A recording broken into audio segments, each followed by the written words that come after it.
نضاله من أجل إثبات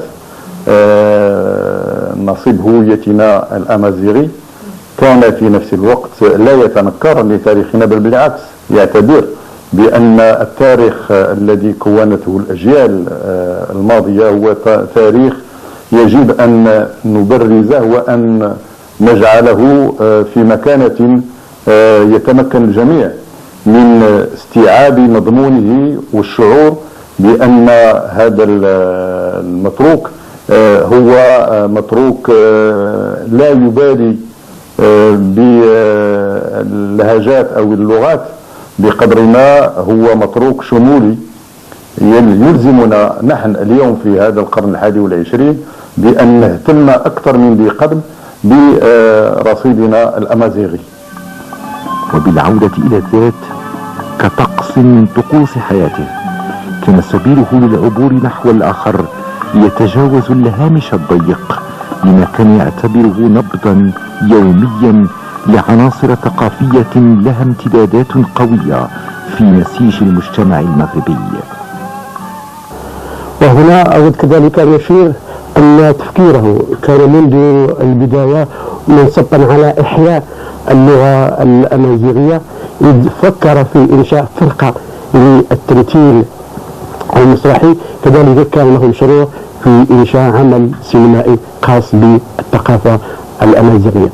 سامي كان شاعرا فذا نحت حقيقة ما يمكن أن نسميه القصيدة الأمازيغية العصرية، أغنى القاموس، أغنى الإيقاع، واستطاعت هذه الجمالية أن تنتقل من جانب الشعر الذي هو بكيفية من الكيفيات نخبوي إلى مجال الغناء.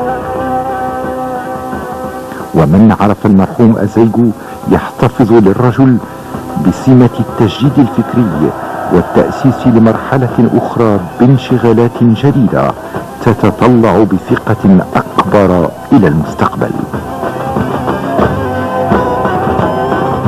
نلاحظ من خلال أسماء الجمعيات التي أنشأها أنها كلها تحمل الطابع الثقافي وكذلك طابع البحث، فالرجل كان دائما مهموما بالبحث وكان دائما مهموم بنشر الثقافة الأمازيغية بكل الوسائل، فيما يتعلق بالتمثيل، فيما يتعلق بالسينما، فيما يتعلق بالغناء، فكان له الفضل كذلك في إنشاء مجموعة غنائية أسمان، وكان أحد أقطابها هو عموري مبارك التي غنت مجموعة من القصائد الشعرية التي ألفها المرحوم علي صدقي أزيغو. في هذا المكان ألف المرحوم أزيغو أن يعود دوما لمعانقة ضياء الفكر، يخلو إلى نفسه ليحدثها إلى الليل، إلى حنينه الغامر.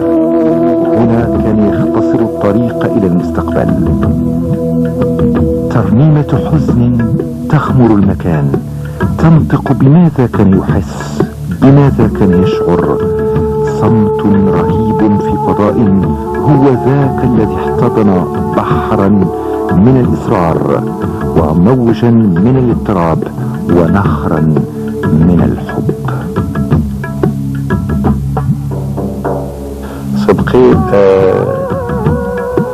تمنى وتمنيت معه أن أقوم بترجمة أحد دواوينه إلى العربية، وما زلت أتمنى أن تكون عائلته موافقة على ذلك وأن يسمح لي الوقت بالقيام بهذه الترجمة حتى يعرف قراء العربية شاعرية السيد صدقي.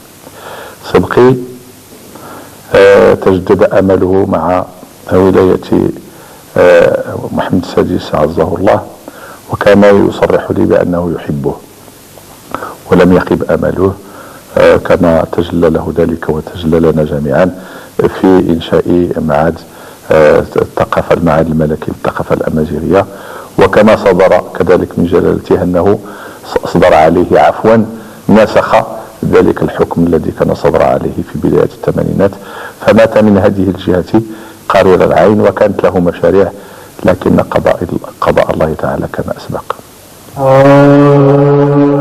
تسعفنا هذه الكلمات ولن تسعفنا هذه اللحظات في أن نمخر عباب مسار هو دفق عطاء. يخجل القلم من تواضع الشموخ في ذات الصوت الصامت الذي عشق غضبه، خجل فيه عناء أعجز من أن يضم كل الحقيقة.